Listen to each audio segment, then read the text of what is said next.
Hey everyone, thanks for joining us for another episode of the Real Estate Hustle podcast. We've got a fantastic guest today with Lorraine Jordan, personal friend, as well as officially the number one real estate team in Canada for all Keller Williams agents. So incredibly blessed to have Lorraine on the show with us today.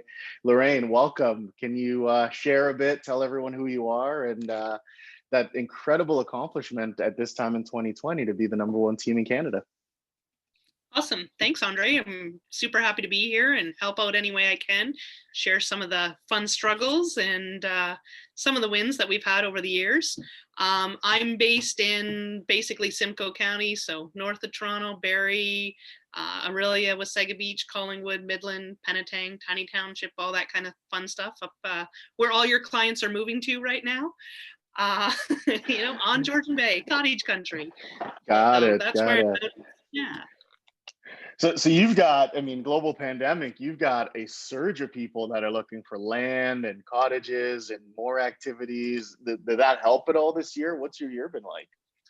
Did it help? Yeah, compared to where I thought we were going to head in April, the same concerns as everyone else. Talking to a lot of my friends in the States and in Montreal and Quebec that were all in lockdown and considered non-essential. I mean, honestly, my word for the year is blessed. Like I just feel I have so much gratitude over, the turn of events and how things turned out. I mean, supply and demand is a pretty big issue we have right now. I can probably count on two hands how many properties are for sale in our area today.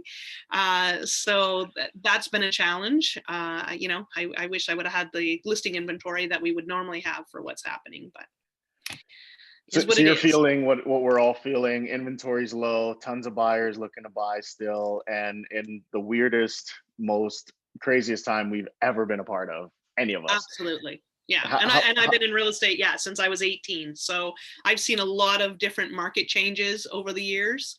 wow. And this is nothing like we forecasted. And nothing that we predicted. I mean, there's different tools and ideas and strategies that I have for sure from past experience that we've implemented. But yeah, it sure wasn't it sure isn't still what we've had before. That's awesome. And so you use that word blessed, and I love that you kind of started off there. I know you're someone who comes from a lot of gratitude and is appreciative of everything in her world. You've built this incredible world that I've had the privilege of watching and seeing it done over the last 7 or 8 years. What made you want to build a team? What made you go in that direction? That's funny. So, as far as building a team, so I had four children. I had just had my fourth child. And so this would go back 2002, I believe. And I mean, nobody even knew what a team was. Like there was no talk about teams back then. I just knew I needed leverage. I was kind of losing my mind. Selling close to at the time, 75, 80 properties by myself, and I needed help. So what I did was I made the first mistake, and I say mistake, but it was a learning experience, and the idea was great. But I hired somebody. It was a client of mine that was laid off. She wasn't working.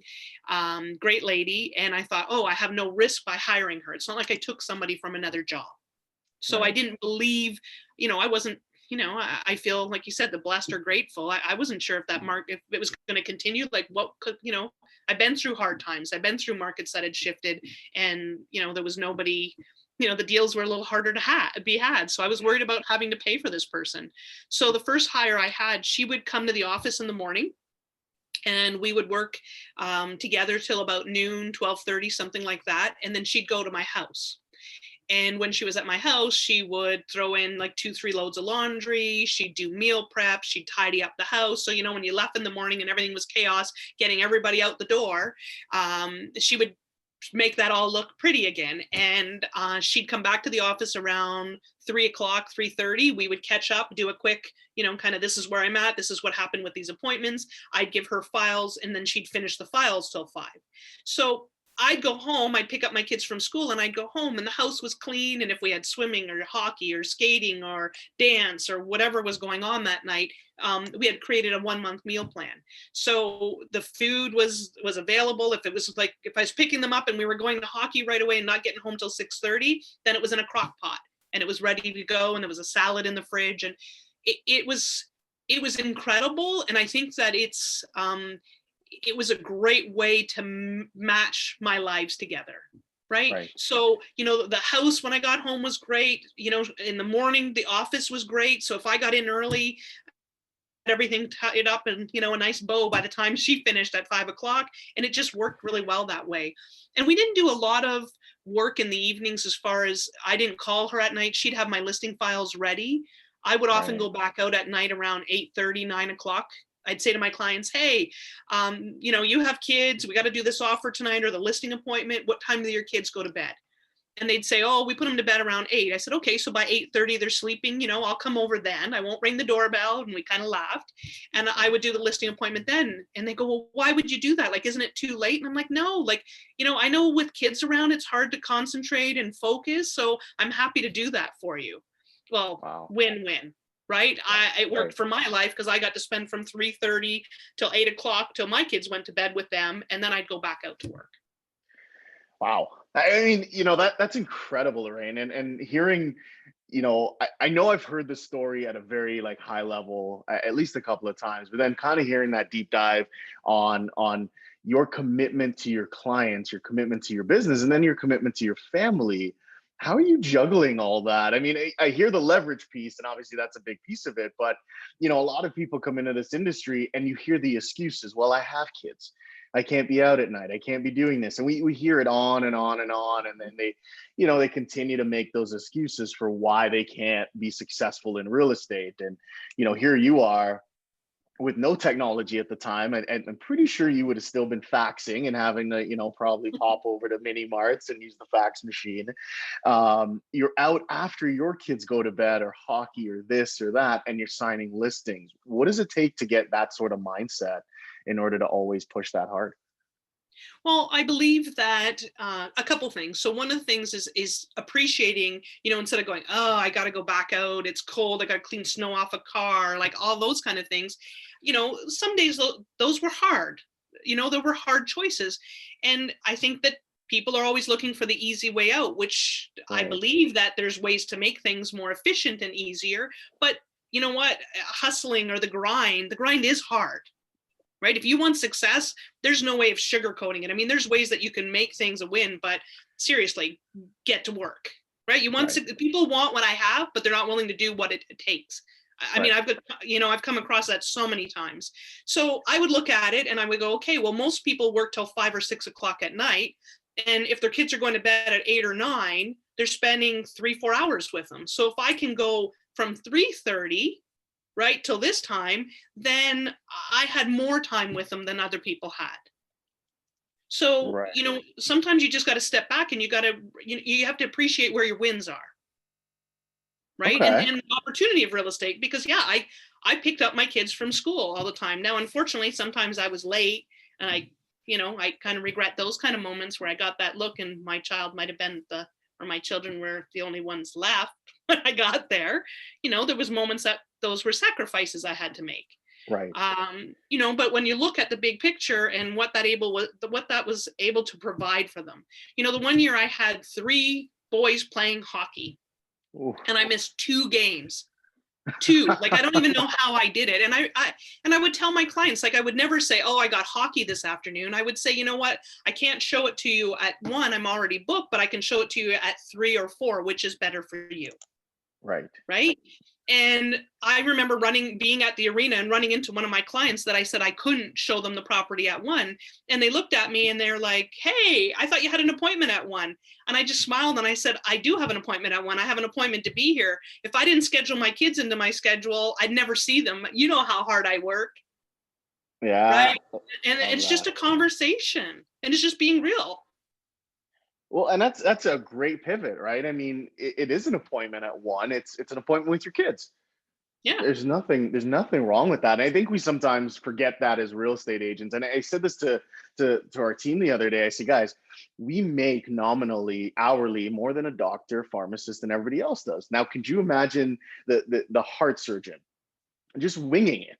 You call up and hey, I need an appointment, and they go, yeah, come on in, let's check you out. No, we work on their schedule, and we got to kind of treat our business the same way. I love that you said, people always say to you, if they were you, they'd have this stuff, and it's sort of the be to have almost backwards, right? Well, if I had what Lorraine had, then I could do what she did, and I'd be like her. And they're not really willing to make those sacrifices or to do the things that you're doing. And I'm still, I got to go back because you kind of blew my mind. I didn't even realize you were doing this. 2002, 80 deals by myself. like I, Yeah. how are you doing even that? I mean, I know what 50 deals by yourself feels like, and I know that I worked pretty well nonstop. How are you doing 80 deals? What kind of hustle is that take? Well, and I believe that people, when it comes to the hustle, it wasn't about necessarily making the money. It wasn't, I'm very much a visionary. I see a lot of different opportunities. I'm always learning and growing and making changes. And honestly, it was coming from a servant heart. Like if it was Friday night and a new listing came up and, I knew it was a match for my client, I feel that it's my obligation to make sure that they find out about it and they have first dibs at it. I remember a January doing 11 deals by myself without any leverage in a January. And people are like, well, how are you even selling? Why would people buy homes in January? Well, I was dealing with first time home buyers then. I mean, you can see icicles, you can see heat loss, you can see so much more than just lawn, right? Right, So it was right. getting innovative and trying different things, but then attracting all these buyers. And then I just felt a responsibility to make sure that they got what they were looking for. That's what they were paying me for. And like you said, we have an opportunity in real estate. It's probably one of my biggest pet peeves is that we have an opportunity to be a great professional and make a really good living. Real estate's an opportunity to work 2 full-time jobs at 80 hours a week and get paid extremely well for both of them. But Very, it's very a true. hustle. It's a Very well grind. said. I love that. Um, when I hired the assistant, I mean, I moved up to 100 deals pretty quickly. And I believe at the time we were 3 people, couple agents, and our average was like 179 transactions for 7 years. To me, that was frustrating because it was like hitting a ceiling. I just Yeah. couldn't push through it until I made some changes. And then, it kept growing from there. Well, and for a lot of, we get a lot of newbies and people coming into the industry that listen to our show, and for some of those people listening, 100 transactions, that represents what some entire companies, some of the smaller independents do, and you're doing it by yourself. Right? This is pre-team and everything else, which is it's insane. Well, and honestly, I mean, I was not going to sell as much this year. So last September, I met up with Donna Beach. We started working on a book together. So we're hoping to get that out early this next year. Kind of everything I wish somebody would have told me when I got into real estate is the mindset of it. And we, I didn't have that, September, like what you do today pays you in 3 months. So I didn't have Right. those closings happening in January, February, March. If it was a really good past client of mine for, 3 decades, I'm going to take care of them. But I was passing the deals out to my agents and doing more coaching. And when the COVID hit back in the spring, I mean, I'm looking at it going, I think I'm going to have to get back out into sales. I had a couple people leave the team going, oh, there's not as many leads now. I'm thinking, well, like everyone, it's April. Like, what do you, Yeah. I'm doing what I can, but maybe you need to hustle. So I started selling again on May 1st. And the deal was I was supposed to do 50 deals. That was going to be my commitment to the team. And I had that done by September. And the first Wow. month, I did not take a single lead from the team. It was all phone calls to past clients, checking in, doing the care calls that we were telling everyone else to do. And it was like leading by example, Yeah. right?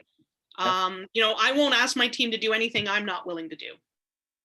If you want me to go out door knocking with you, I'll go out door knocking with you. You want a cold call? I'll sit beside you and cold call with you. I won't ask you to do anything I'm not willing to do. So there it is. I mean, well, written since May, I have to be pretty close to 100 deals this year. on my own. Oh, wow. So everyone's probably wondering, I mean, what does it take? What's the unit number that it took to become the number one team in Canada? What did you guys do this year? We'll be really close to closing on 400 transactions. 400 closed ends. That's incredible. Congrats. Thank you. And as far as new agents go, I mean, there's a lot of limiting beliefs. I think that the financial thermostat, like where you feel comfortable earning. I mean, I've had brand new agents. I had a brand new agent.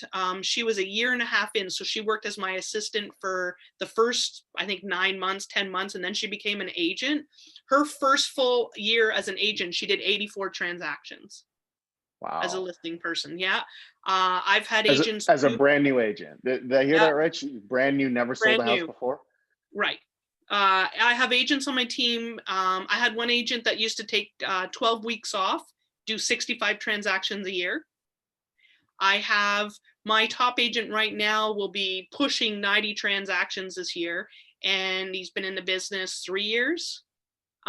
Second to that would be around 70, 75 deals, and he's been in the business 2 years. Like I Wow. can coach people to hit incredible numbers. I mean, just applying the strategies. And I believe if they're working near me and they see me and they're an abundant mindset and they got into real estate to crush it, then I can show you how to crush it. So what's the secret? Like I'm a 30 unit agent right now. I want to go to 60. What are you telling me to go do? Lead gen. I would tell you to definitely to be lead genning, but there's a mindset. I remember hiring the top agent I have on my team right now and another guy the same week, right? And I was like, wow, two of them at the same time. Like, what's this going to be like training? And, sometimes when you hire somebody new and you wonder what went wrong if you didn't crush it, because you're thinking, well, maybe, the training was off, the time of the year, they got in November, like, what's the difference? And these two were starting at the same time. And I thought, oh, this is awesome, right? And the funny thing was 6 months later, the one guy sold one house and was out of the industry. And the other guy was like just on fire. And so I did probably spend about 8-9 months just asking questions, Gary's mastermind, all kinds of things to understand what the difference was. And in the end, it was mindset.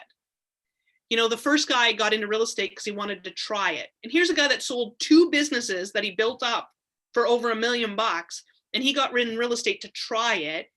But he didn't need the money, and you know what I mean? He was looking for that lifestyle, the HGTV lifestyle, right? He was going to be that agent that drove a nice car, wore nice suits, and was going to sell, 20 homes a year and make good money at it. But he wasn't the game. He didn't have the mindset. The other guy got in real estate to crush it. Right. He was in a different industry and he wanted to do well. And he had that abundant mindset and didn't stop, didn't take his foot off the pedal. He was always on, always available. I've had people get out of the industry. They're like, oh, I hate it. Everywhere I go, people want to talk about real estate. I go to a friend's house for dinner and they want to talk about real estate. And I'm thinking, are you kidding me? Like, it's like, you don't even need to advertise. You just need to show up and tell people you're a real estate agent. And they're going to ask you hey, how's the market? What's my house worth? Yeah. We're selling the best thing in the world. Everybody lives in one.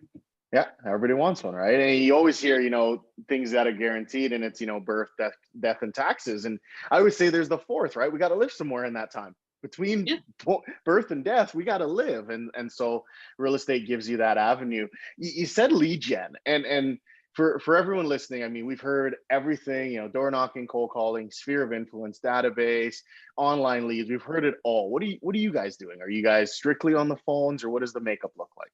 No.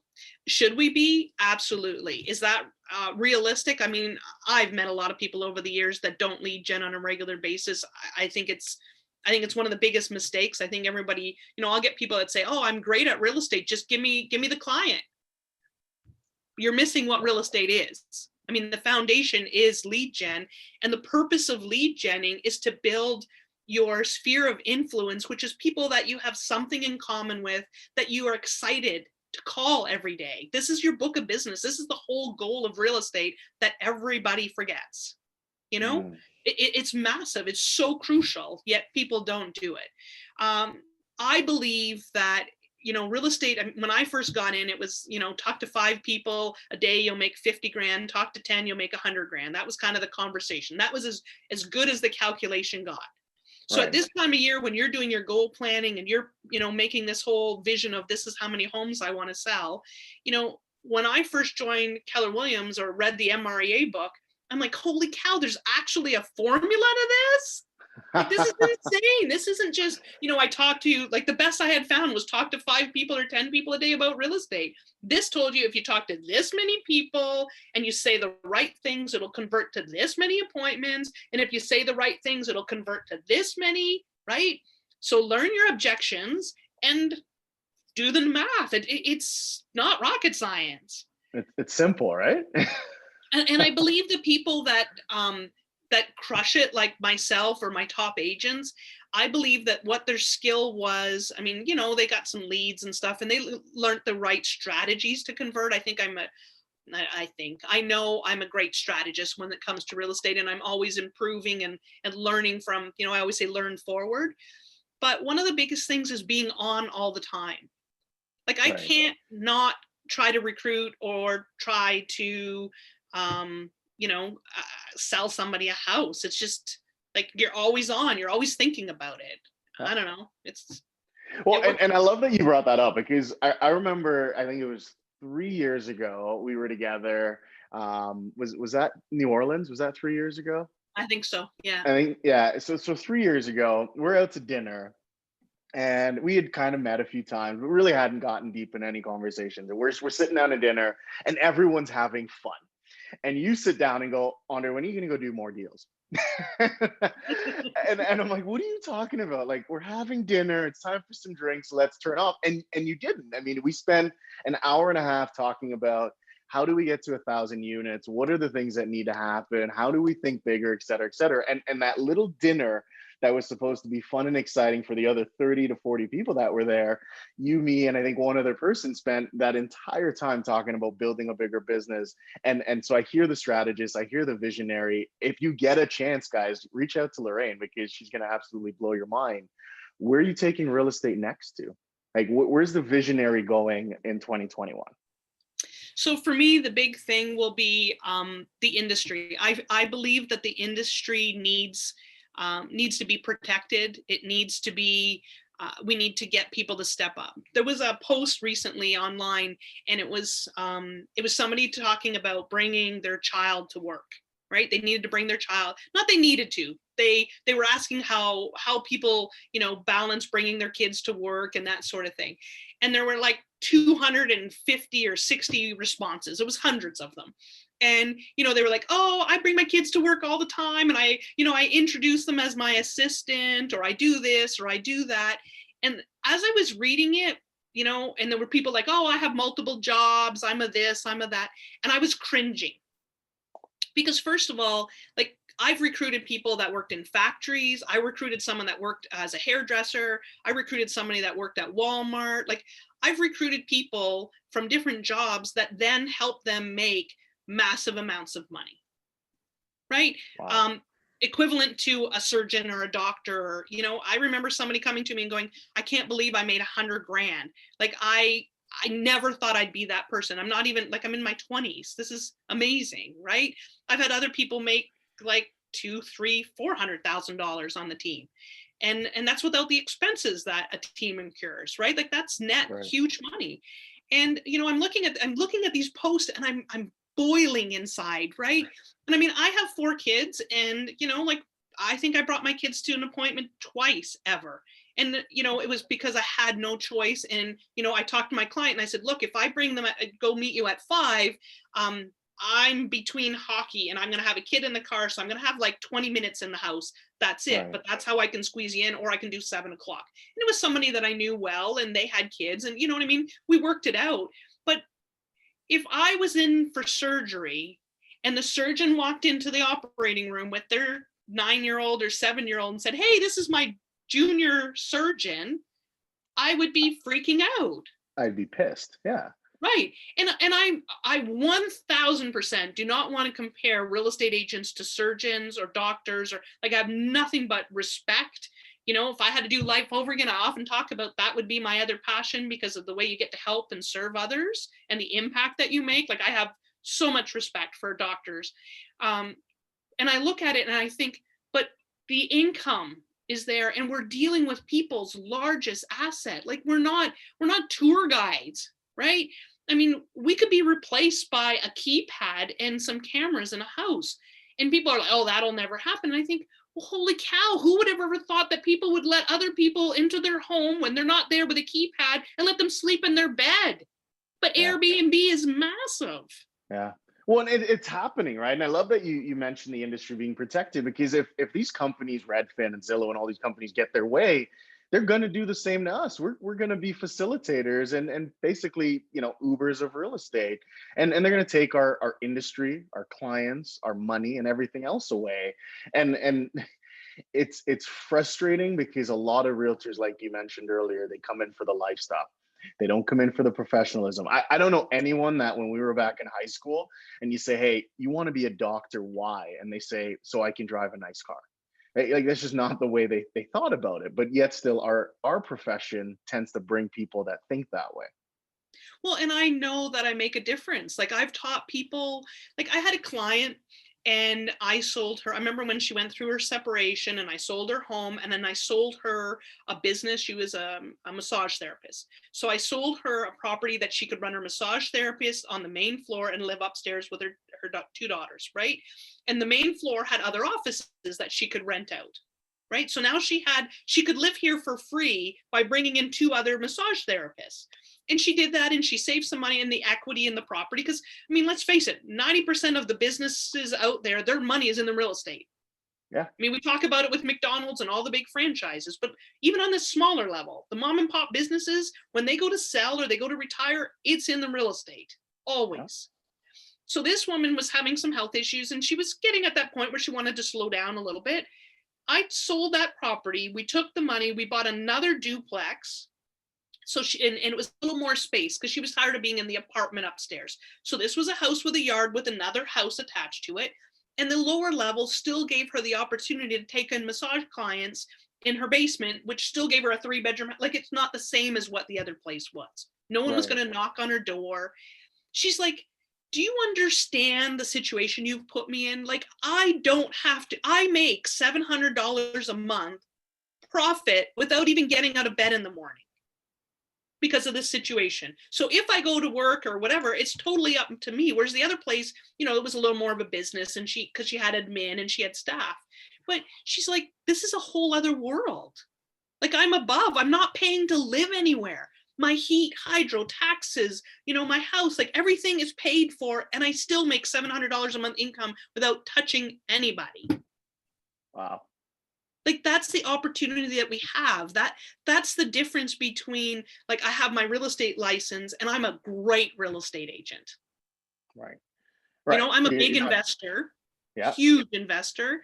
I believe in real estate investing massively. I believe in joint venture and partnering with other people that can give you the leverage and the buying power. And, they know the contractors and they can make that happen. Like I'm huge in all of that. I sell hundreds of homes. I've sold thousands to investors over the years. Were you investing before real estate or did that happen once you kind of got in and saw the opportunity?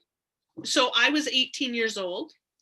I was in real estate for 6 weeks when I bought my first vacant lot. Right. And it was just a screaming deal. And so it was $18,000. I didn't have all of the $18,000. So I went to a fellow agent in the office and I said, look, this lot is underpriced. The agent that listed it, I don't think knows what they're doing. So there's another professional level, right? And I said, I know I could sell it for more money. So she went halves with me. She put up all the money. So I did a joint venture without even knowing it. The deal closed and the next day we sold it. I had it pre-sold. The next day it sold for $36,000 and because we doubled our money and we both walked away with half of the profit each. That was the first one. I did a rent to own the first year I was in real estate. I had someone that's house wasn't selling. I had a client that wanted to buy and I set up a rent to own without even understanding what the heck a rent to own was, right? It just made sense to me. You have a house sitting here empty you need a house to live in, you don't have the down payment, let's structure it. And made Right. calls to CMHC and made it happen. So yeah, I bought my first investment property when I was 18. Wow. Wow. Congratulations. That's incredible. So you're investing, you're protecting the industry. I want to go back to that before we end today. What else are you doing, and how can we help, and what do you think our industry needs to see in order to stop us from getting Netflixed? Well, I think it's, we used to say it was the 90-10 rule. It's not the 90-10 rule anymore. It's the 80, 19, and 1%. So I believe that, the top 20% wants to be, wants to show up, be the best that they can be. And they don't believe that people owe them. They're out there earning the business. But Right. so many people are like, oh, I can't believe my cousin listed with someone else, or my friend did this. I'm thinking, good God, you've been in the real estate industry for 6 months and you think, you have this entitled opinion that everybody owes you. I mean, I've been in the real estate industry for decades, and I'm still earning my clients' business every day. I feel Right. it's a privilege to have them call me up, and the opportunity to help them sell their house. And I'm excited about, because I know that I do it great, and I'm going to get them the most money, and I'm going to manage the issues around it so that there's less stress, and whatever their time frame is. So it's the solutions, it's the strategies. So I really believe that that top 20% need to come together more, like especially right now with what's happening in the industry and COVID and the world in a whole. There's so many people living in different stages, right? And it's Right. not that I want to go get all the yahoos that don't care or don't believe, or the people that are fearful. I mean, there's reasons why some of them are fearful. There's some serious stuff going on at home that they need to be fearful of it, right? Health 100%. conditions. And then there's the people in the middle that are just, I kind of feel like I'm in the middle. I'm just doing my best to protect everyone that I can, but still to protect people's financial well-being, like our local businesses and that sort of thing. So there's people out there that, like, we need to bring that top 20% together and work more together, so you're surrounded with like-minded people that are positive, upbeat. They're strategists, they're coming up with ideas, they're sharing, we're learning together, and it's like, holy cow, I just used this to make this happen. What do you think? Like, I've done 42 transactions this year just in investing.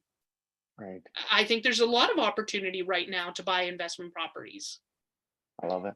but you got to buy, you make money on the buy, not on the sell. So yeah, I want Always. to bring more people together. I want to share more. I will do a lot more in 2021 to share and help people.